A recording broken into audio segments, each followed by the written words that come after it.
Hey there, what's going on? Welcome to the Doug Show Live. And it's the new year. Happy New Year. It is January 7th. It is Tuesday.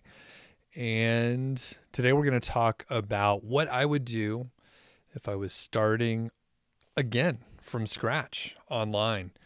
And this is one of those, I think it's a timeless sort of topic because I do remember when I first started looking at side hustles and things online, there were my idols out there and they were doing this same topic. This is it's a tough one because I mean, thinking about it from my perspective now and now thinking of like what they were talking about, it's tough because when you have a few years under your belt in any field or industry, then you sort of have like the curse of knowledge and the experience and the hindsight and all that kind of stuff.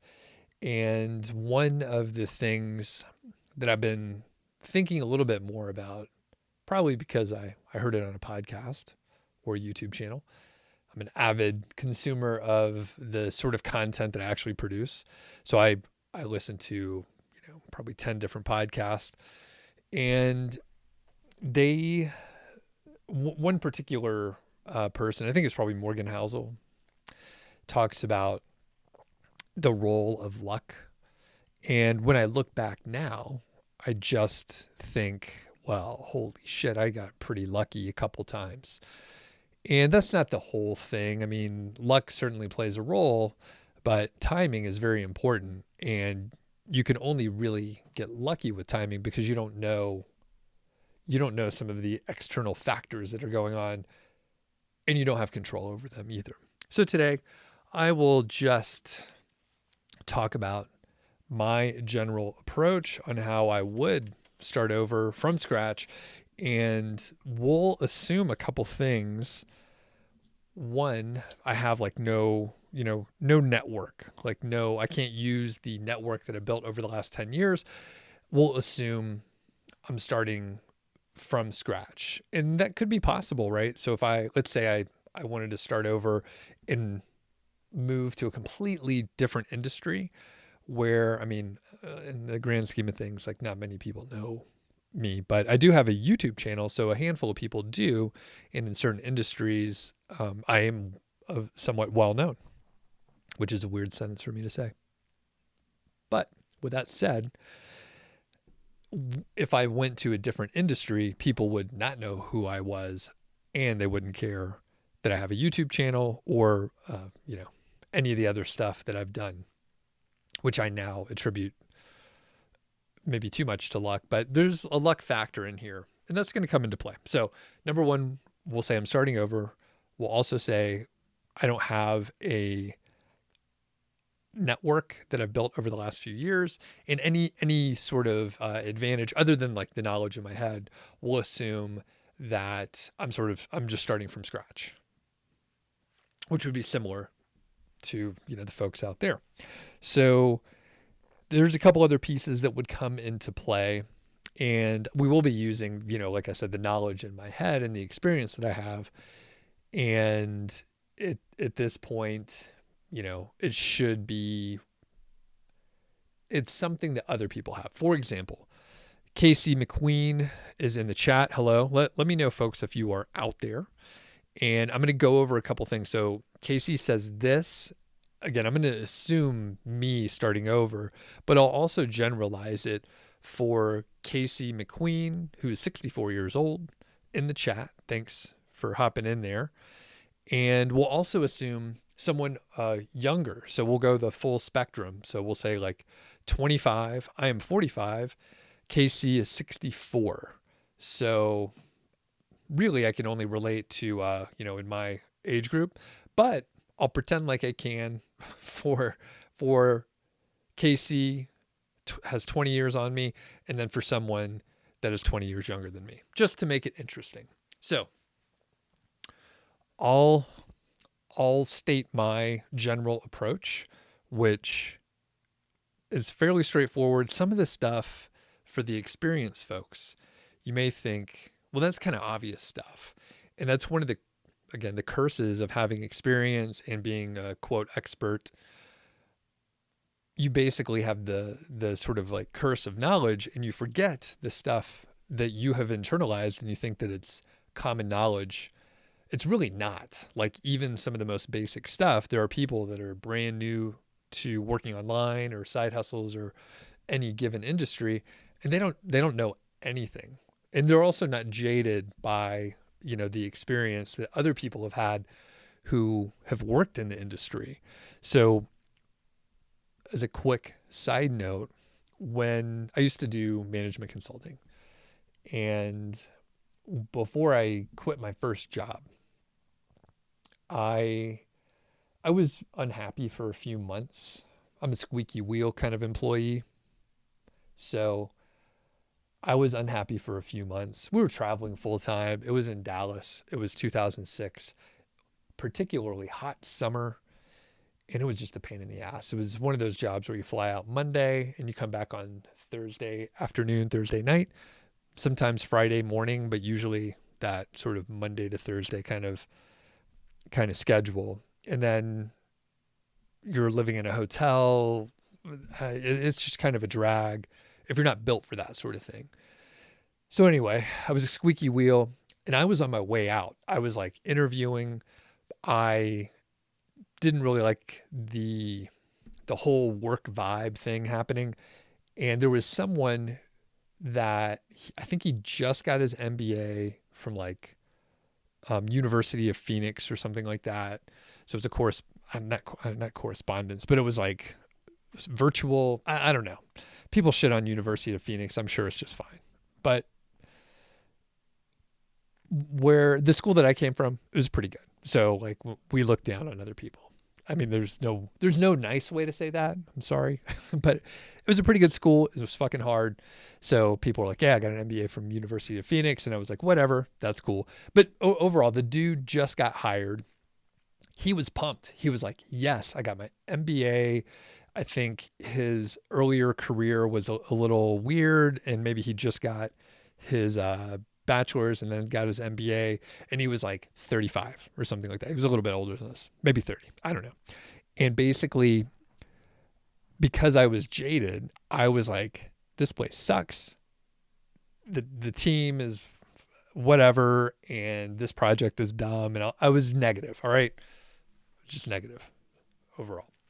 But he was pumped to be there. He was like, this is a fucking privilege to work at this company, which is great.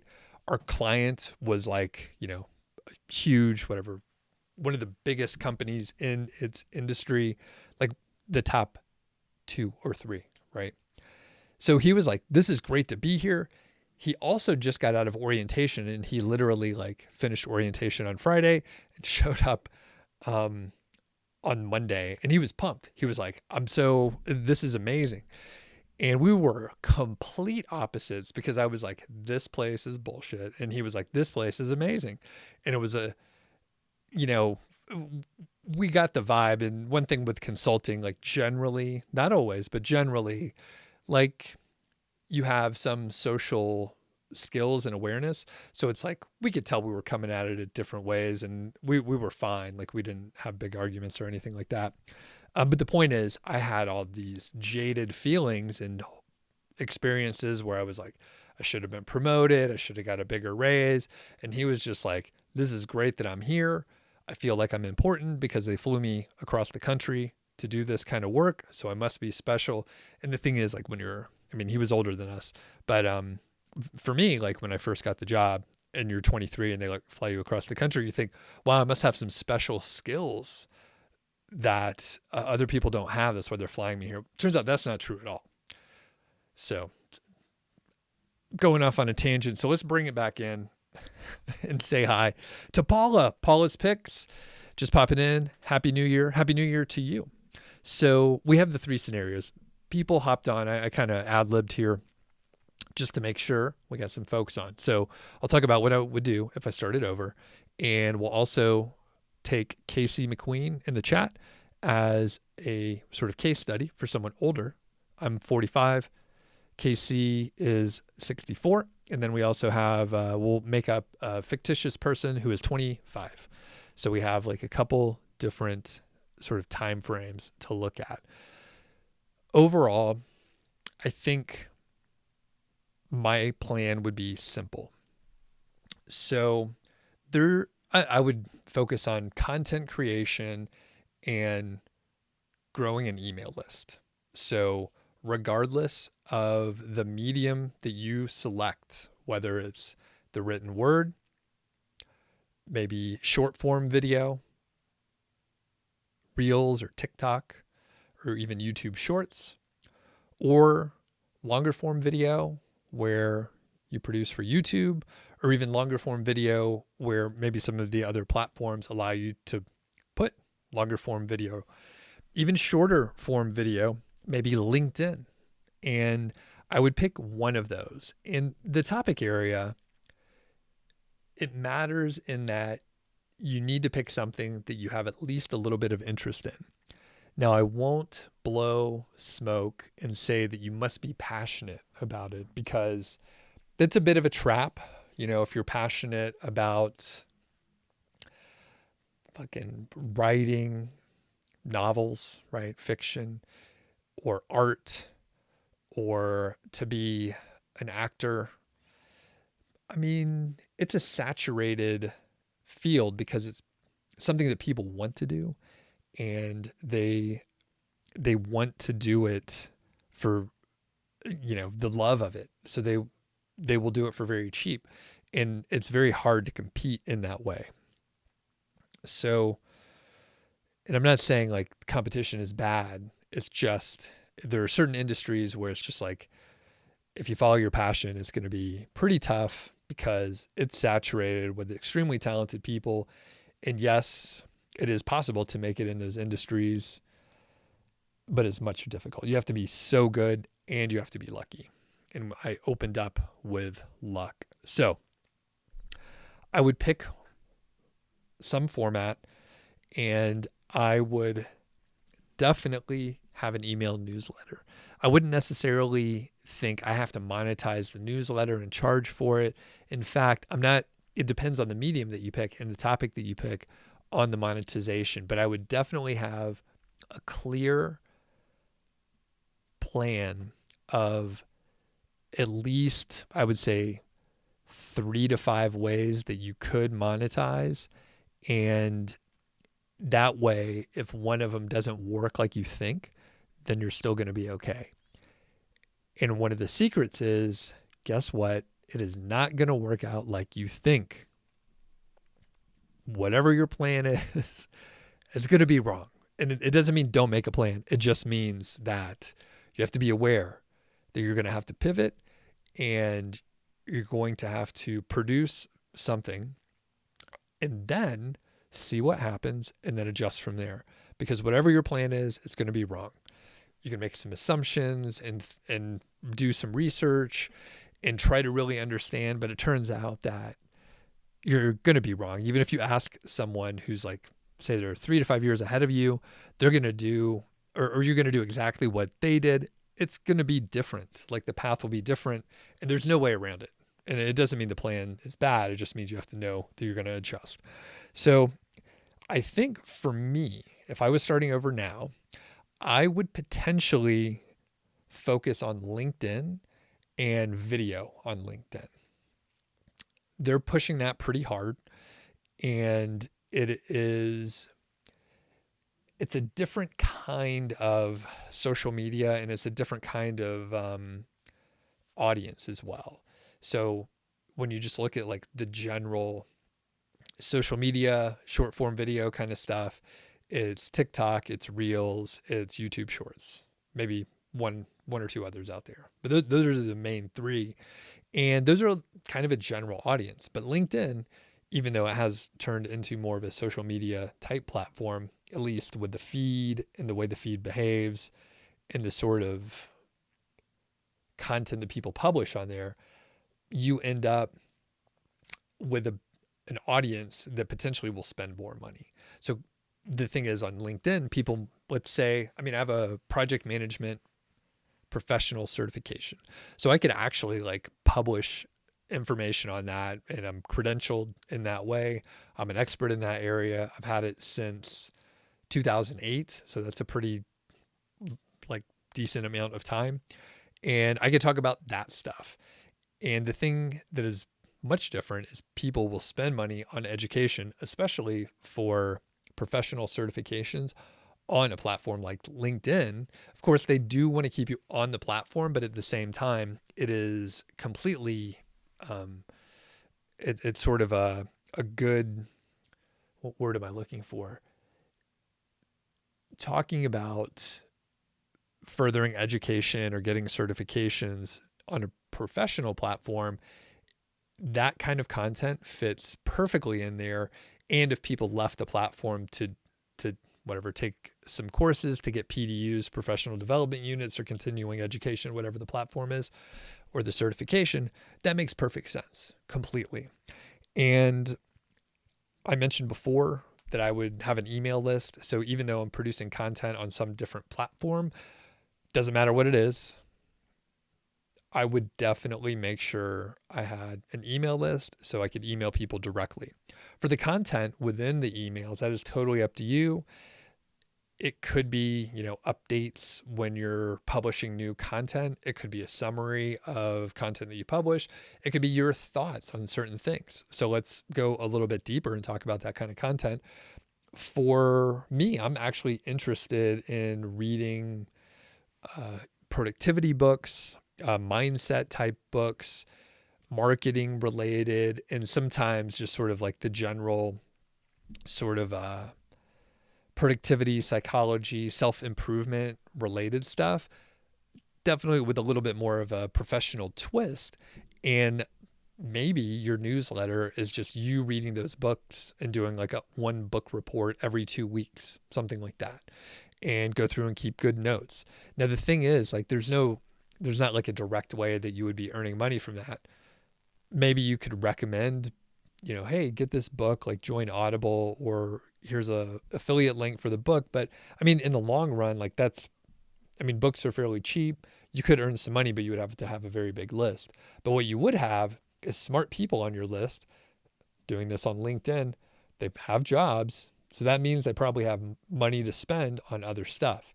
Now, I don't know, maybe in the future you could have some sort of a group coaching program where you help people go through the material that you've learned in the books, and you have like the top 3 things from the books. I'm just making this up off the top of my head. You kind of have to figure out like what your audience is looking for and what problem they have and what they're trying to solve. Maybe you do mock interviews with the people and help them figure out like, hey, I'm going to do these mock interviews, and you can simulate, what an interviewer would ask them, and just like go through it and give critical feedback.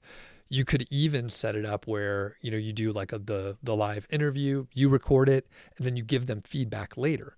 And by the way, you potentially could give them feedback later after you have an AI like GPT that you've custom set up to be an interviewer to give you feedback. And of course you would give your own personal feedback, but at the same time, you can get the expert opinions from AI tools that maybe have, different background information. Obviously they have different background information. So that would be one way. As I wrap it up here, before we go to the other scenarios, I would also make sure that I just focused on one single platform. So I mentioned LinkedIn, and yes, technically you could publish those videos on other places. And when you talk to people and you think about it, I made this mistake. Okay. So just everyone trust me on this one. You will think, hey, I already have the vertical video. Why don't I just go ahead and publish it on the other platforms as well? I can probably automate most of it, but it's going to spread you too thin. Even if you just do like other similarly formatted content, you will still be pulled in different directions. And maybe it's because you need to go in to each of the platforms and engage with the commenters or other people that you're in the same niche with, that sort of thing. So focusing is key. You're going to think. Everyone thinks they're a little bit smarter than everyone else, but most of us are not. There's only a few people. There's only a few people that are actually smarter. Most of us are just normal. And what you'll do is you'll trick yourself into thinking that you'll be able to do a little bit more and just automate those things, and it won't be a big deal. But it will be a big deal, and it will distract you. And you're thinking now, Doug, I do have a little bit more experience, and I am a little bit smarter. And I'm sorry to break it to you. You're definitely not. Sorry. There's only like one or two of you. Okay. So I'm going to hop back to the chat. Oh, David's on. What's up? You're not late, man. Good to see you on. Happy New Year. Happy New Year to all the folks here. And we have Renob Records. We'll hop back there in a second here. We're going to scroll back. And again, we're going to have the different scenarios. So I talked about what I would do. We're going to hop over to Casey, who is 64 years old, gave us some little scenarios of what Casey can do as far as experience. And then we'll talk about it like a 25-year-old. All right. And I'll hit a couple of the quick questions here. So, okay. Jahid Parv said, should we give up on SEO? What will be your direct answer? Yes. All right. There's nuance in there. Some people are going to still do SEO. For me, not so much. Not with Google. Keep in mind there's SEO components in anywhere that you could search. So those skills will be fine. But for me, I don't think the effort to do SEO is worth it now, at least in my little world and the stuff that I'm working on. There will be other people that tell you that it's still fine, spend time there, and it could work. I'm sure like people still need SEO help, but it's probably not for the kind of content websites we were doing before. If you do SEO for smaller businesses or e-commerce, that's probably valid. I actually don't have a lot of experience like starting fresh to do SEO. I know some of the basics these days. It's probably not going to get you as far as you think. And it's extremely volatile. So I wouldn't play around with it. Just not what I'm interested in. Okay. So Casey has some stuff here. Thanks for popping in. I'm going to go ahead and put some of those chats on the screen. I'm going to read through it. So, okay. So Casey says this: what are my chances of getting a successful website / income? My social security checks are pretty small and I have plenty of time. What are my chances and how long before I expect to see money? So the overall thing that I've been saying for several months, I would say at this point, is I wouldn't spend time like trying to start a successful website. Google has been fairly clear through their actions, not any of the actual communications, but through their actions of like not ranking content websites or niche sites really in a large scale, not like it was in the past. So I would say your chances of earning money are very low if you try to start a website. I would say probably less than 5%. And you ask what are the and how long it would take. And the thing is, so I started in 2013. I earned my first pennies and dollars within like 3 months, and it escalated quickly to thousands of dollars per month. Then it was a roller coaster ride until I kind of figured some things out, which took about 18 months or so for me to like really figure things out and have like sort of consistent income and then grow it. You do have to, get experience and figure out what to do. So I asked Casey what skills she has. So Casey says, I was a real estate broker. I'm very clever and When I put my mind into something, I always succeed. I did construction, remodeling, and so on. You are a pet lover, and your goal would be to have a website on pets. You're also a person following the law of attraction, that sort of thing. Okay. So this is a tough one. One thing that I have indeed ran across in the past, I would say 6 months. Again, I'm an avid viewer of YouTube, and I have been seeing YouTube creators who are, say, 50 to 70 or so.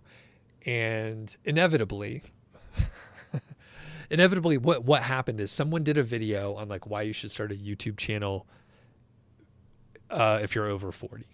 So someone did some video like that, and then it must have gone viral on some level. And then all these other people started doing the same video. So what you inevitably have is this same kind of video with other, like, just a bunch of people are talking about it. So it's like something works and then other people copy it. And just to be self-aware, that's what this is. That's what this titled video is. Like, I saw people do this thing for the last 10 years. And I did a search and I was like, oh, people are still doing these again and again. It's like the shortcut question. With all your knowledge, Doug, like, how would you start over? And it's supposed to be a shortcut question, and there's no shortcuts. That's the thing. So anyway,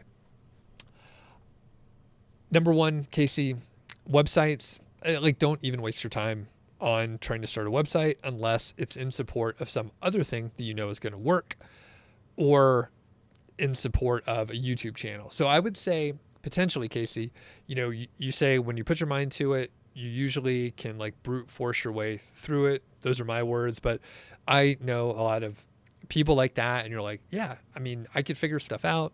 I'm willing to put in the work. You said you have plenty of time. And I would say YouTube is a great place to have like discoverability. There's an SEO factor. And there's another factor, which is like I'll tell you a quick secret. Doing live videos kind of short circuits, doing live streams on YouTube, it short circuits the algorithm. So if someone is searching for online business, like right now while I'm doing this live, there's a good chance I will rank, even though I am just doing this video today. And maybe I shouldn't be ranking in that area as far as the other like sort of search signal signs on YouTube, but live streams, people like to see live stuff. So I would say I would potentially focus on YouTube. Obviously, I like YouTube. I don't do other social media so much. So I am definitely biased because that's where I've spent time. It is what I like.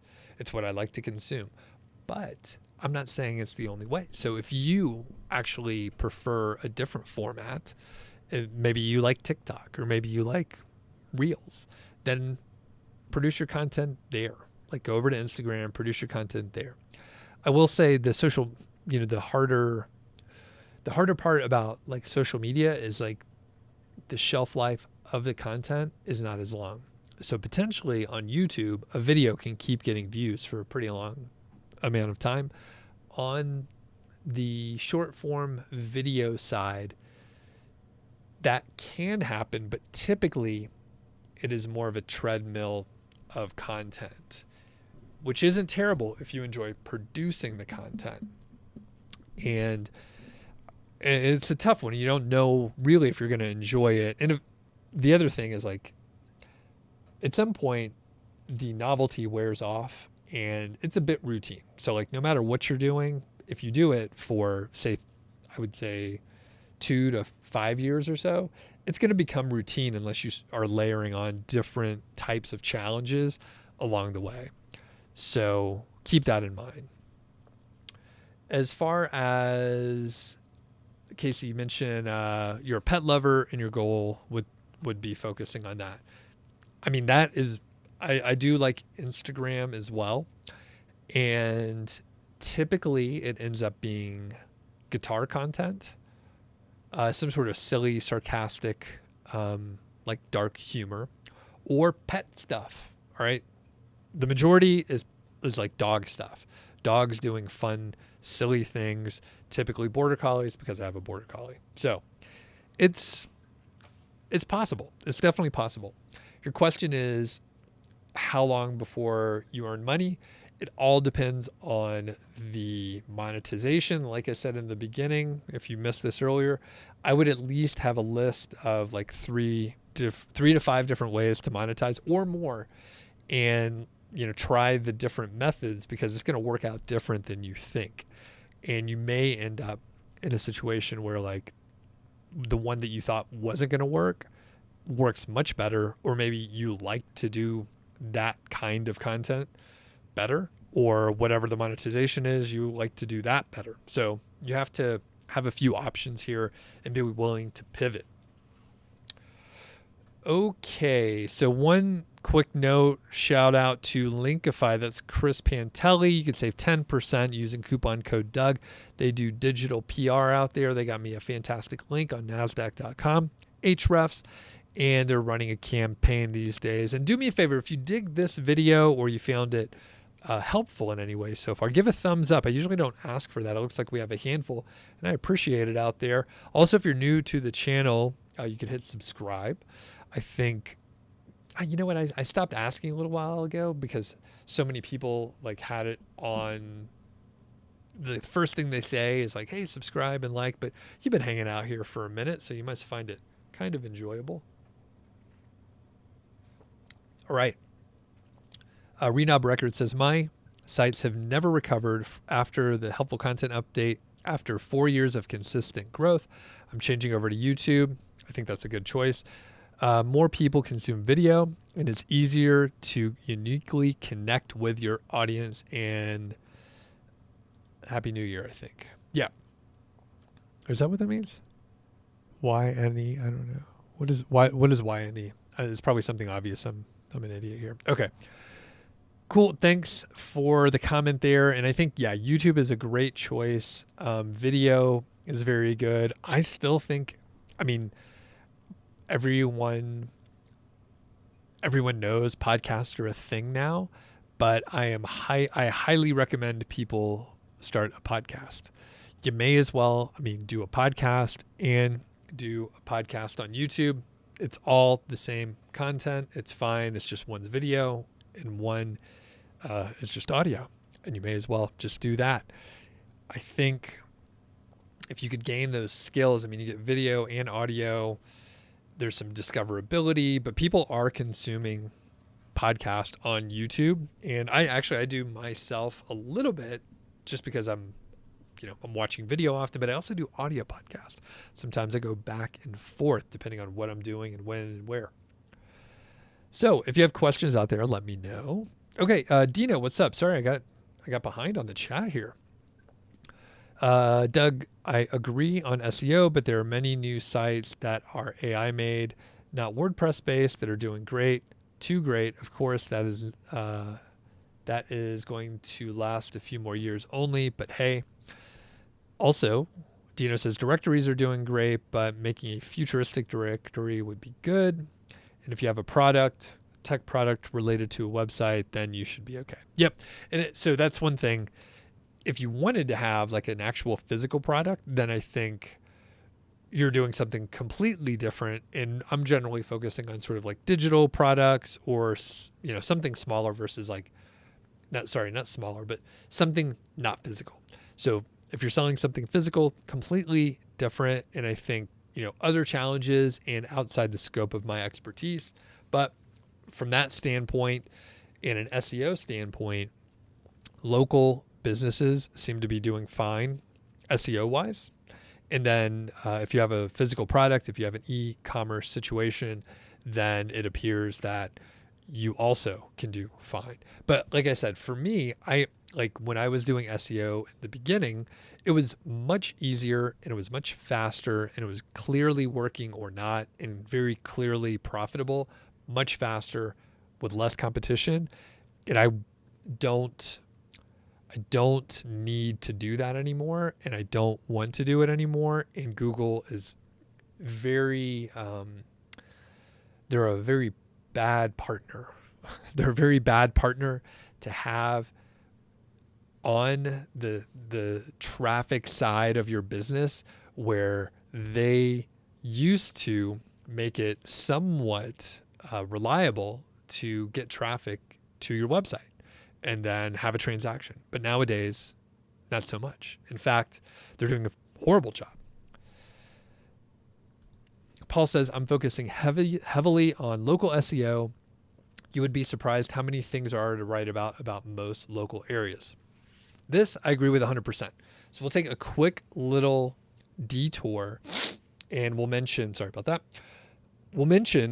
I've done interviews with several people working on local newsletters, and like every business model, like some people will be very successful probably because they have previous experience doing something similar, or like I mentioned before, timing was just right. There was a pretty serious need for whatever it is they're producing. They're solving a problem for their community. But from a local standpoint, you probably can do quite well. And if you focus on your actual local community, you have an unfair advantage, and you could go to, meetings with entrepreneurs in your area, business owners, chamber of commerce. You can volunteer and help for various events, network, make contacts. And if someone's not in your locality, they're not going to be able to do any of that stuff and meet people in person and like go to the small businesses on your main street and make connections and potentially work together. So very clearly you can make the personal connections. But if you have some SEO skills, because you've been paying attention to some of the things that used to work for our content niche websites, those are probably still going to work. Like you have the skills to, rank for certain terms. And like Paul is saying here, you would be surprised how many things there are to write about in most local areas. Like I just spent some time in Estes Park, which is near the Rocky Mountain National Park. It's a nice little town. And there's a bunch of businesses there. There's a bunch of like little events going on, and you could write about the hikes that you go on. You could share that stuff on social media. You could do videos and stuff. I mean, there's really a ton of things if you focus on a very local, small area. Now, Estes Park, it's a pretty small population. I'm not quite sure the population, but I would say in the low thousands. However, it is a tourist destination, and millions of people funnel through there to go into Rocky Mountain National Park. And it's a fairly big metro area. So that potentially could work really well. In fact, I'm certain there are like local websites and or newsletters for Estes Park already. There must be. Okay. Okay, Paula says the over 40 YouTuber path totally went viral last quarter. Yep. And Paula mentions that I did have a podcast episode about local SEO and directory newsletters. Okay. I'm going to have to catch up in the chat and stop blabbing on here. Okay. Dino also says, oh yeah, I know what you were talking about. The Canadian guy started a video, over 40 YouTubers, and everybody copied them. Well, that's what I'm seeing. Yep. And Instagram and TikTok affiliate marketing is good if TikTok survives. Yep. And I was going to say, I interviewed somebody for my other podcast. So I have another show called Mile High Fi. It's probably linked down below, but you could search for it. It's really good. It's better than my own podcast. And I was chatting with Adrian Bambila. I believe that's his last name. But apparently he is very big on TikTok and just crushed it with affiliate marketing. Like I think he and his wife were living in a van a couple years ago. I think it was during the pandemic. And they just wanted to travel around the US. And I think that was the year when he made over $1 million from affiliate marketing. So apparently affiliate marketing is still solid in certain areas, but you got to be willing to do the type of content that does well on the various platforms. And for me, I'm not a TikTok consumer. And, there's, one of the follow-up comments from Dino is if TikTok survives. And that is the question, There's a lot of pushback on that.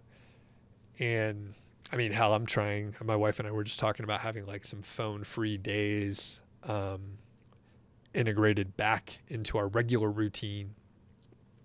One great thing is I have been going out hiking. And, well, we just got some snow today, so it'll be more like snowshoeing. But hiking, and some of the places I hike, you don't get a cell phone signal. So it's just like you're automatically off grid there. Jahid says, I have shifted from SEO to e-commerce. What procedure can I do organically? Can you share my thoughts?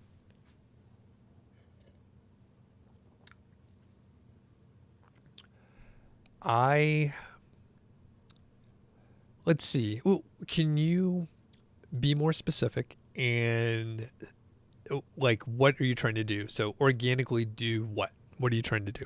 You want to sell more stuff? You want to get more traffic? What is the context? All right. And Casey also says, now what about paying for advertising on a website or YouTube? Would that bring you money faster than organic? Potentially, but the details are very important. So I would say that if you were selling something, an actual product, then you potentially have enough margin to run ads and make it profitable. If you were doing some sort of affiliate marketing situation or a different monetization where you're not the product owner and you're just getting a slice, a commission of the sales, it's extremely unlikely that you would be able to make that profitable, because if it was profitable, then the product owner would just run the ads themselves, but you're getting a slice of it. So the math should not work out, basically. And if you have identified something where the commissions are high enough and advertising is so cheap that you would make it profitable, then other people will figure it out very quickly and they will scale it to a point where it is no longer profitable. Those things break, basically. So advertising is probably not going to be profitable. At the end of the day, I'm a bearer of bad news. So it's going to be harder. It's going to be harder than you think. It's going to take longer. If you watch other videos, or if you're like looking at someone's specific case study, or actually, you know what? Fuck it. I'll throw my stuff in here too, right? So if you watch my interviews with the people with successful newsletters, like they are probably in the, top 10% of whatever is performing, right? Because those are the interesting stories. Those are the interesting ones. It is pretty unlikely that most other people are going to be able to do that. That's just the fucking truth. You'll be able to potentially like make things work, but it's an anomaly when you kind of hit it like that. And I mean, I'm not trying to sell you anything. So that's the thing. Like, I have no incentive to be negative, but generally the case studies that we see are just that. They're case studies. It's not like we're running through like 100 iterations of like the average person out there and it works 75% of the time. It just doesn't fucking happen, right? Like, there's so many external factors that we can't look at any of these business models with reliability and certainty that it's going to work. Now, it's not to say not to try. The thing is, when, again, I'm cursed with knowledge now and the experience. And when I think back when I started, like, you have to be like smart enough to like learn this stuff, and you have to be smart enough and dedicated to execute, but you also have to be naive enough to think that it's going to work. And it's a weird little, sickness of entrepreneurs or whatever, where like, yeah, it's like they say it's possible to do this stuff, but other people are saying it's really hard. But you have to be like stubborn enough to be like, nah, I'm going to be able to do it. So the people that end up making it work are, I mean, you ignore what I say and you're like, yeah, I'm going to figure it out. But the thing is, like, it's totally possible. It's just, it's harder than whatever you think it's going to be. Or if you listen to people that have like a ton of experience and they're like, yeah, just do this and this and this, and it's going to work. I mean, they are also operating with like whatever 15 years of experience in the industry, and you don't have that. And it's going to be a little bit harder than that. Okay. I'm so negative. Sorry. Happy New Year. Okay, let's get back to it. Dave, what's going on? Dave from Ireland. You've tried many things over the years with a little success. I think with AI, it makes everything a lot easier. Pinterest seems like a great place to be at the moment. Cool.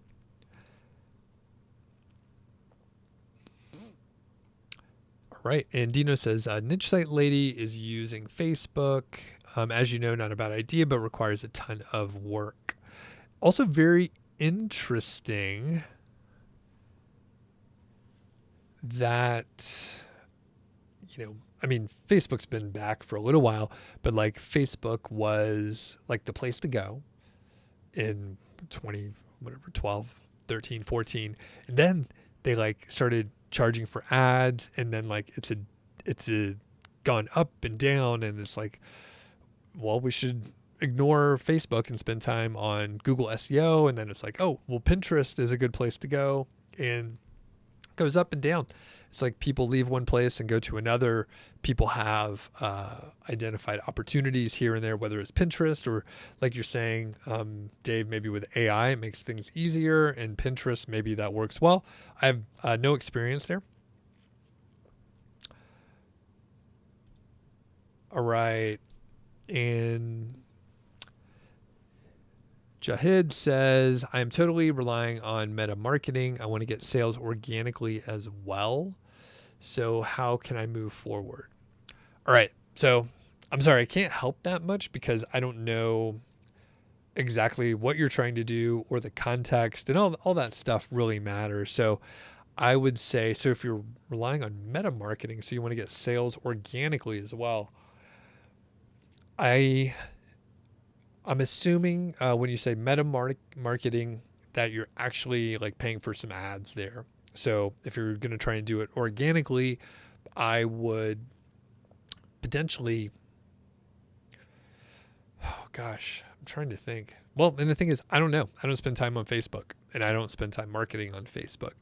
But from an organic standpoint, I mean, I would probably say that if you spent time on a Facebook group where you had a lot of interaction, where people are going there to interact, that would be the way to do it. And the funny thing is, I actually have like a Facebook group for my Mile High Fi with several hundred somewhat interactive. I spend no time there. I actually should have, I should appoint a couple admins that like to spend time there, but it's just, I don't like Facebook that much, and it takes me longer to type and to be thoughtful in there. So when I do pop in, it's just like one line interactions. I'm the worst with it. I mean, it was my old podcast partner wanted to do it, which is actually good to, do, but I was not into it. So I was just like, okay, you work on that. But he left the show, left the project. So anyway, Jahid, I am unhelpful, and I'm sorry about that, but I would say we're in a time. So here's the other part. We're at a time where the playing field is leveled a little bit, because the old Google SEO stuff is essentially like not valid for the kind of websites that we were doing before. Again, e-commerce, for whatever industries it's working it with, like, that's fine. But like the websites that we were trying to do the way we were monetizing them before, thing of the past, right? So even if it switched back, even if Google flipped the switch and it reverted back to the algorithm of like 4 years ago, we wouldn't want to rely on that. If you were like, all right, I'm successful, like this is working again, we wouldn't trust it anymore. Like, we've been burned, and we understand that we can't trust Google. So where does that leave us? All right, Casey says, wow, you're tough on me. Sorry. So it was more general, not directed at you personally. All right. So at 64, what can I do online to earn income?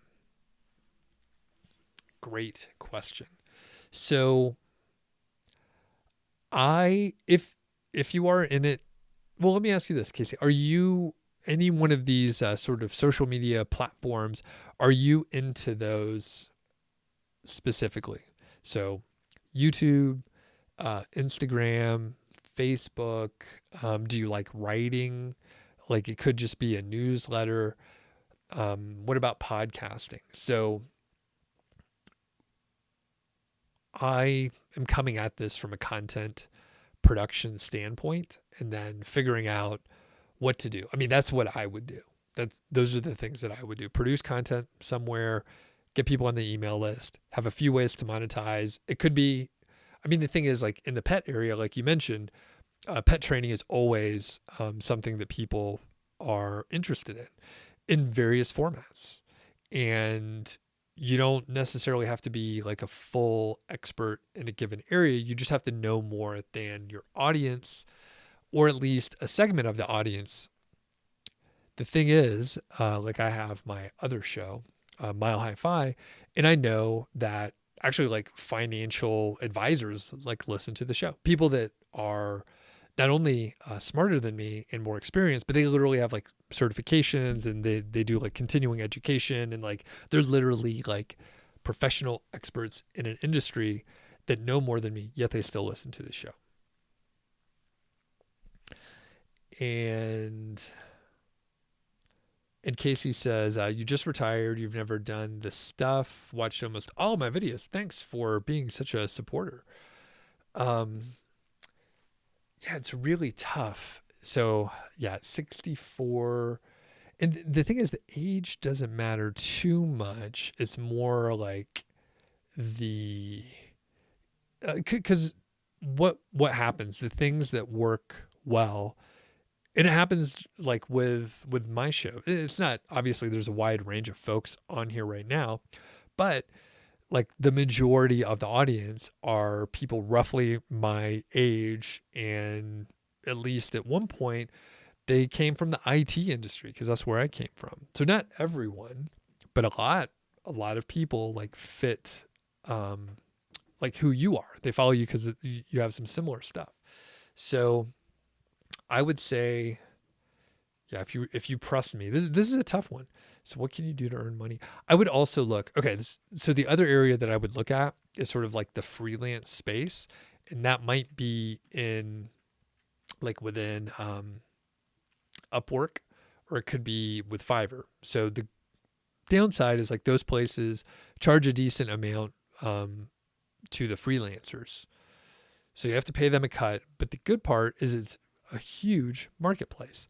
Now, it is difficult to get moving in those certain areas, but you could, figure out if you have a specific skill from, again, your past work where you're like, I'm actually an expert in this area, and I could do this on a freelance basis, and that would work.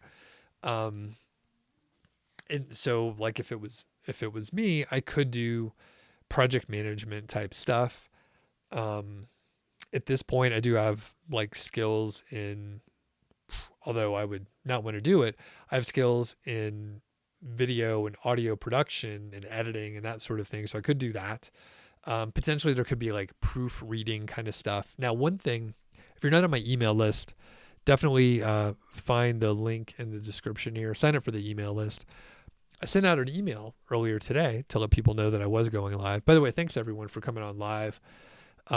We've had consistently over 20 people today, which is good for the live stream. There was a time where we would have 30 to 50 or 60 people on the live streams, but it goes up and down and stuff like that. So I appreciate you folks for coming on here. And the fact that there are a decent number of people, it'll encourage me to keep doing them. I enjoy these. Even though I sort of feel like I haven't been that helpful, but maybe I have. I'll pretend like I've been helpful. You all have pretended as much. So I think if you found the right thing where, again, you are using your unfair advantage to actually be a freelancer and like look, I mean, you will have to think like, what is my unfair advantage? And the trouble, thinking of you, Casey, like the trouble with actually producing, let's say you're like, oh, I love Instagram Reels, and you have the pet aspect, and if you have a fun dog. The thing is, monetizing that is still somewhat difficult. It's tough to monetize the views on a social media platform. So possible, but difficult. And that's the thing. I mean, Casey, you're on my email list, and the thing that I put in there, thanks for reminding me, I'm just talking in circles here. So I put in the email that we should be very skeptical about the stuff that we are like trying to learn about online, because in the recent last few weeks or so, I've been doing just some searches about side hustles on YouTube, and it's basically the same. I mean, it's the same, like, hey, here's the 10 top side hustles. It's exactly what we would have said from like 4 years ago, but things have changed so much. So it's just like, these are not valid, and they're fresh videos on like big channels. And I just like, knowing what I know and knowing that I shut down my affiliate marketing course a while back. I saw Authority Hacker did theirs a few weeks ago. I saw another course in the affiliate marketing and SEO space close their doors as well. And the fact is, like, people are still talking about the same stuff, and it doesn't make sense. Now, sure, they might be saying like, hey, do affiliate marketing, but they're like, hey, just, do it somewhere else. And it could work, but at the same time, you have to be very skeptical. And again, I think I mentioned this the last couple of weeks, because I'm not selling anything. I'm not even selling like someone else's course or saying, hey, do this or that. I have no reason to lie to you. But when you're watching videos and they're like, yeah, here's my, 5 different passive income sources. And I'm like, really? Like, that you're counting those as your 5 income sources, or 7 or whatever it is. And I worry about the people that watch it that are not as skeptical as me. But the thing is, like, I think people see through it. Although some of these videos, they have so many views. I'm looking at the search here. I won't even share it, but like, it just seems like, actually, yeah, fuck it. I'll share it. Let's see what we have here. Hopefully this shares properly. Great. Okay. So I just searched for side hustle here, obviously. And I think, yeah, some of these popped up. 10 best side hustles to start. Oh, let's look in the little chapters here. So special invitation. So that's probably like to join the email list. And by the way, I don't know the people, and sorry, I didn't watch the video, any portion of it or anything. So we have top 10 side hustles, and then AI content creation. All right. Skeptical on that. Online courses, that is profitable. Virtual assistant services, so that's the VA stuff that I mentioned before, freelancing, kind of like that. Digital products, so those could be okay. Coaching and tutoring, event planning, video editing, web design, graphic design, writing. So, like I said, it's interesting. I don't know. Internet's a weird place, huh? So, top 10 side hustles to start in 2025. And it's basically all the same ones from, didn't mean to click on that. All right. And if we go through 10 boring but realistic side hustles, I don't know, 2 months ago, only 28,000 views. I wonder why this one's ranking. All right. And then honestly, the worst ones, and I haven't watched any of these either, so I'm literally just making fun of them, even though I haven't watched them. But five side hustles I tried in 1 year. So 11 million views, 3 million views here. And let's just hold it on here. Let's see if he mentions what they are. We can't read the whole thing. All right, here's another one. Lazy side hustles to make 500 a day. So my guess is kind of bullshit, right? So again, you have to be really careful about what you believe. So this easy $650 per day AI side hustle that basically prints money. I mean, this is just silly. So I'm sure people know that these are BS. I sure hope so. Okay, this gentleman looks older than 40, and he's been doing a lot of stuff. And I wonder how many folks are really good at the thing that they're talking about, or if they're like, hey, this video will do well. Like, I think this dude has a lot of, like, millions of subscribers. Interesting. So this one popped up. I don't know who this is, but only 157 views, and it was published 2 days ago. So he's sort of like ranking in the top 10, I would say, at least on this little view. And it's very interesting that this one popped up. So I think it's probably being tested. All right, I'm going to pop back. Oh, I know this guy. He's all right. Gabe's a good dude. All right, so he's okay. Well, let's pop back here. I think I'm losing focus a little bit. Let's see if we have any more questions here.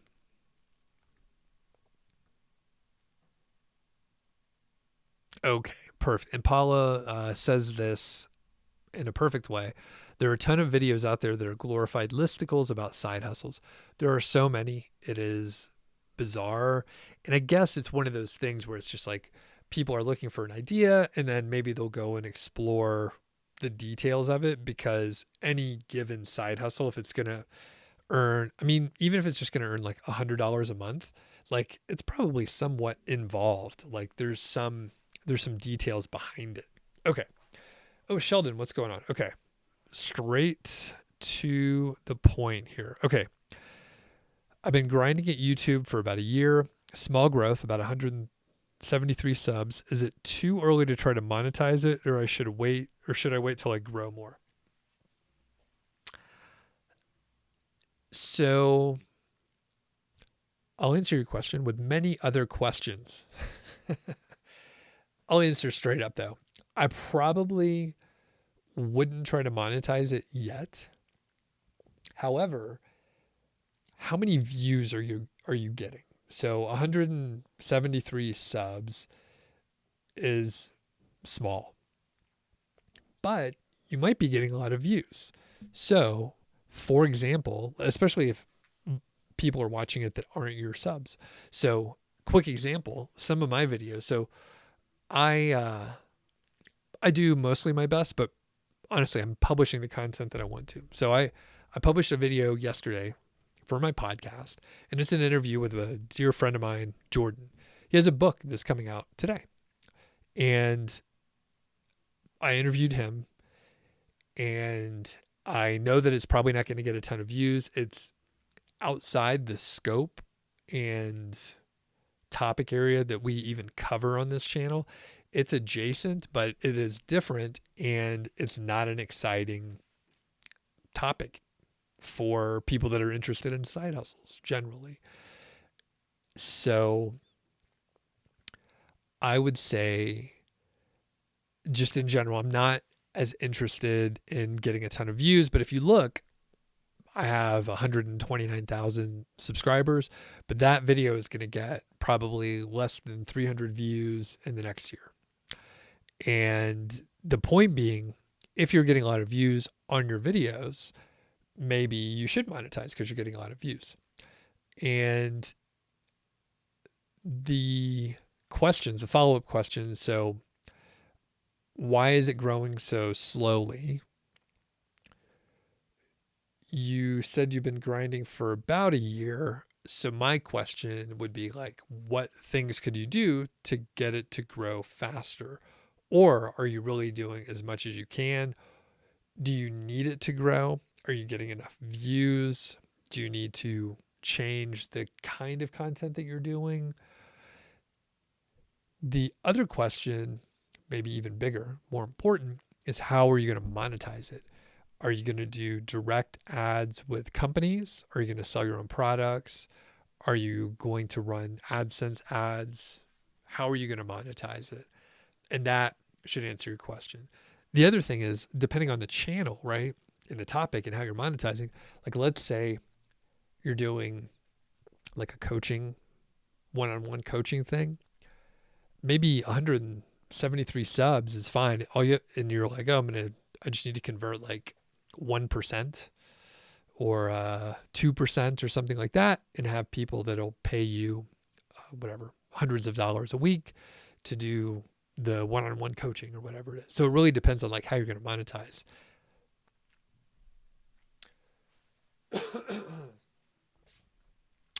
And Paula says, very few tutorials or pointers in any of the videos. So yep, you glean that from their captions or your titles.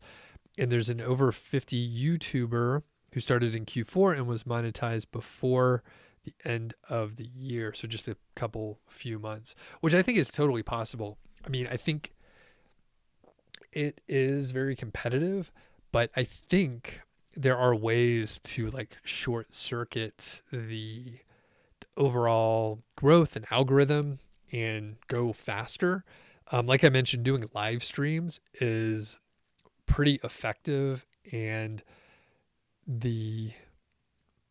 actually, if you guys want to have fun after we finish up, go to my channel and look at the live streams that I did from like years ago. I've done hundreds of these live streams, and in the beginning, sometimes no one showed up because I had a small channel and no one cared.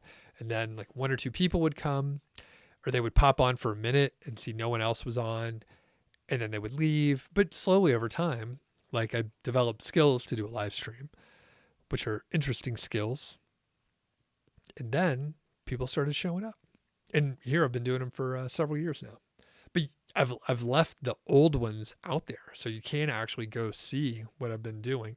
So if you wanted Sheldon to potentially like do live streams, like you can invite guests on, you can kind of like do some networking in that way so that other people will tell their audiences about your channel.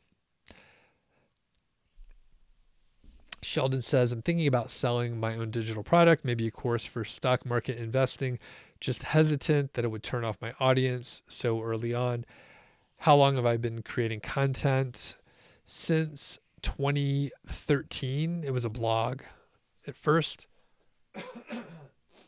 Excuse me. However, you can go back, and one very early live stream, I mean, there wasn't much content out there. It was like, it was 2014. And I mean, I really wish I would have like just kept doing YouTube stuff, because I'd have like 1 million subscribers or something at this point, but I didn't really start doing YouTube in a serious way until like 2017. But I've been creating content, for about a little over 10 years. So stock market investing. Yeah.